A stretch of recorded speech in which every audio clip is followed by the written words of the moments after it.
everyone, John Henry here, slingshotfutures.com, and welcome to the daily futures market outlook for tomorrow's trading. That's going to be the 20th of the month.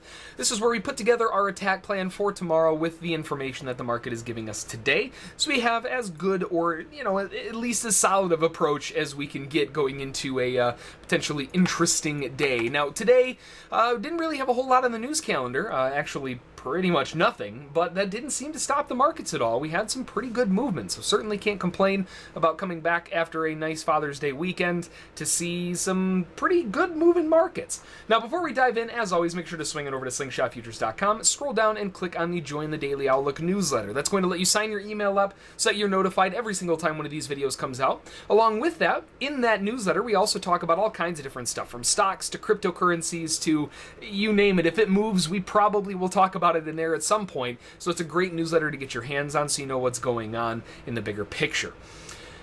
Always at the bottom of the page in the latest blog post section, we have two different posts that we do every day. In the morning, we have the live trade room morning prep levels. Those are posted right before we open up the live trade room, and those are going to be the major levels of support and resistance that we're watching that day. Along with that, in the afternoon session, we go over a market psychology video or a trade of the day that we took in the trade room for that day, just as kind of an overview to see what's going on and learn as much as we can. So a great little resource down there. And if you haven't done so already, make sure to click on the live trade room subscription and trial info. That's going to let you sign up for a trial. You sit down with us for a day, see what we're all about, and see if it's something that fits your personality, your trading style. And if it is, of course, you always have the option of signing up for a weekly or monthly subscription.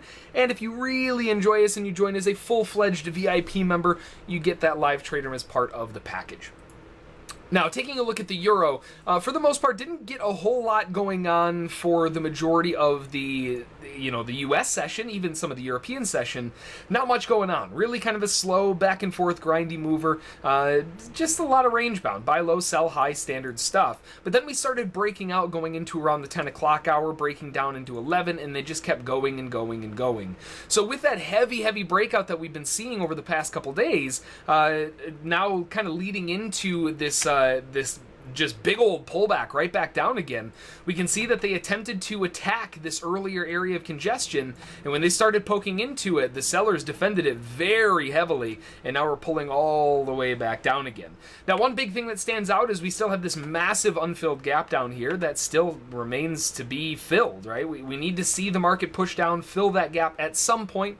Could be this week, could be in 7 months from now, but either way, that is something that we could use as a potential magnet for the market to drive a little bit lower. Now, given today's price action with such a bearish tone on our hands, we're more looking at this as, I want to sell, but I don't want to sell too early, right? We want to sell at a better price if possible. The earliest I'll even consider is going to be at 12,080. If we can get a slight lift higher, 12,180 would be even better. And if we can get some really good prices, then 12,320, 12,375, and then 12,525 on the way up. It all depends on what the market wants to give us, but those are going to be the big areas that I would love to see the euro push into to give us some selling opportunities at a better price. But either way, still looking for the downside, looking for continuation. I just want to sell at a better price, so I'm not selling the bottom.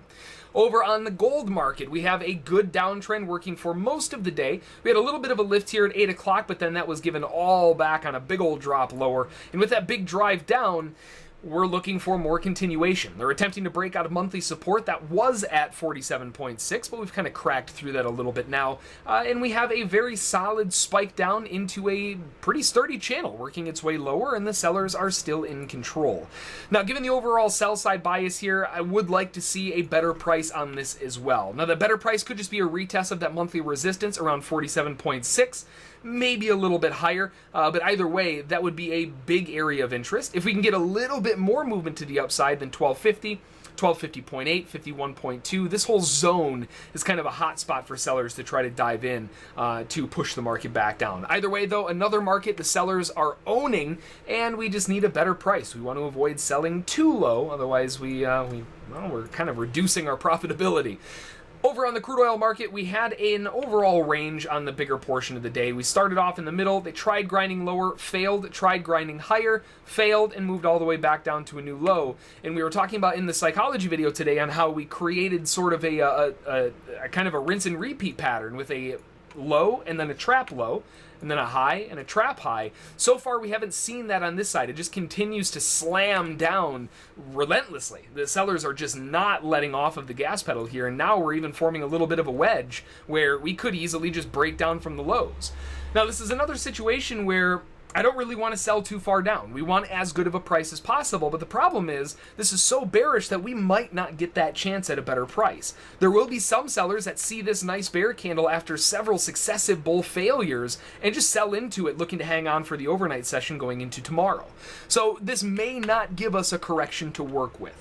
If it does give us a correction, the earliest I'll consider selling is around 44.48. I would love to get a slightly larger lift higher to 44.73. 92 would be even better, and of course the premium would be 45.08. We're probably not going to get that correction though, especially given this overall bearishness. And the bears right now, they may see this candle and just sell that straight away. So again, we may not get that chance at the correction, but if we do, I'll be looking to sell at those better prices.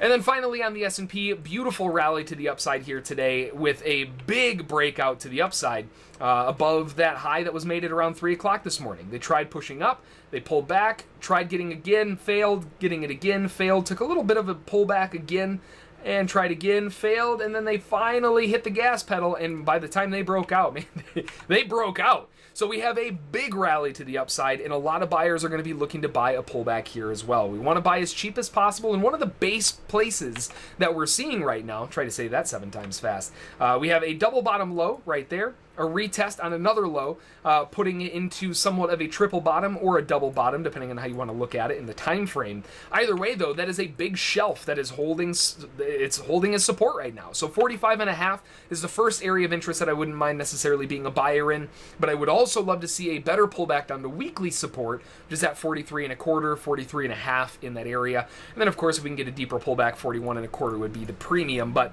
again, chances are we're probably not going to get a pullback that deep. The way that this looks, we might be lucky to get the pullback to 45.5, and maybe past that, it's going to be a little bit of a tough one. Really have to leave it to the overnight session traders to see what they want to do. Now, the overall movement tomorrow, another light day of news. We really don't have anything to work with news. Tomorrow morning out of the UK at 3:30 Eastern Time, we have the Bank of England Governor Carney speaking, and that's it. So no news tomorrow, or at least for the US, big news. But we do have at least some early morning stuff, I guess. It might keep the markets moving. But overall, not really a whole lot going on, and that is definitely a level of concern to keep us kind of in anticipation, saying, well, you know, today didn't have any news, and it was a really good mover. Tomorrow doesn't really have any news. Maybe tomorrow will be a good mover as well. Now, they could use tomorrow as an excuse to take a little bit of a breather after a day like today as well. So it is kind of a mixed bag. Either way, for right now, mainly looking for the short side, except for the S&P, looking for the long side. And that's going to do it. So that is the outlook for tomorrow. Not really a whole lot of news, so you got to be a little bit careful going in. Overall, though, like we always say, make a plan, trade the plan, follow the rules, and you'll be A-okay. Until next time, we'll see y'all then.